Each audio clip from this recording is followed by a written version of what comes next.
I'm going to explain how you can use other people's morphs legitimately with your characters. So for instance, I have Michael,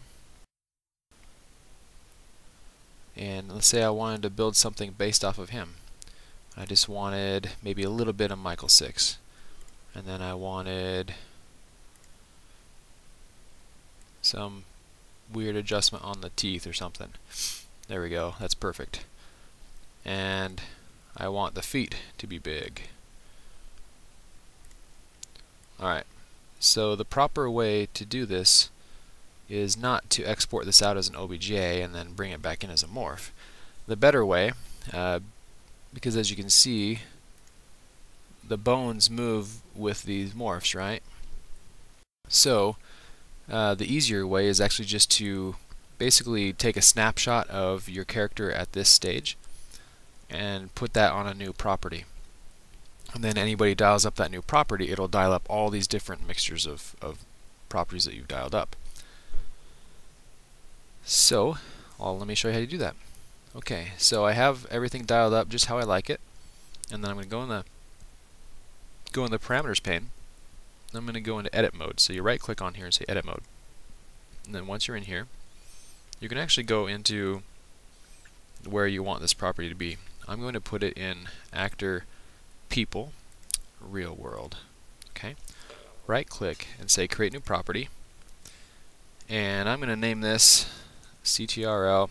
That just means control. I usually put that in front of my properties that don't actually have any morph deltas or anything. They're just dialing up other things.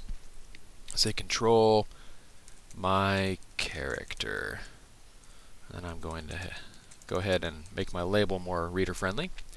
And then let's see here, everything along here is good. I need to set my type to modifier shape.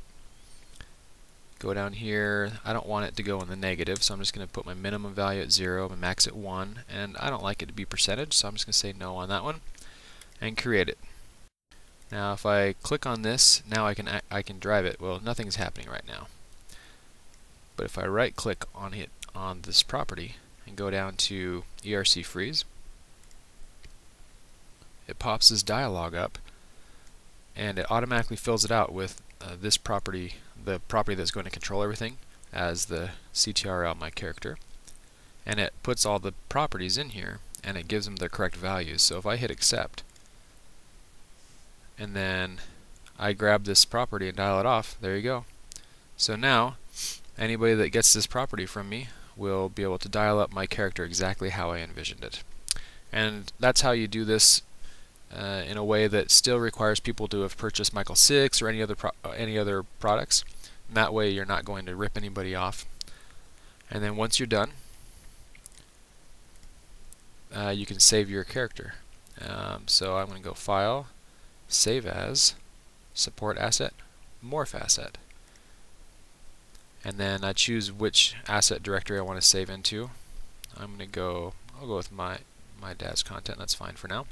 Vendor name, Josh Darling. Product name, my character. Obviously it doesn't really matter what you put. And then I'm going to go find that property. It's under people, real world, and I'm going to choose my character. And then I hit accept, and it writes it out. Now, let's just clear the scene. And then go ahead and load the Genesis 2 base mail. And let's see if our property is saved correctly. Okay, it's showing up right there. I'm going to get out of edit mode real quick. So my character, dial it up and it's good. Everything's working just as designed.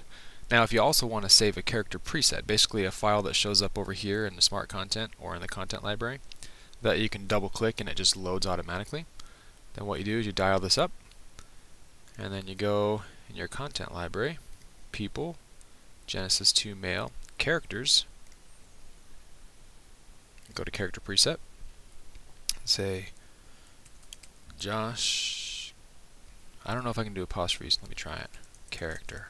I'm going to break something, I know it. Save it, and now we're good. And you can see it showed up in my library. So if I go and I double click this,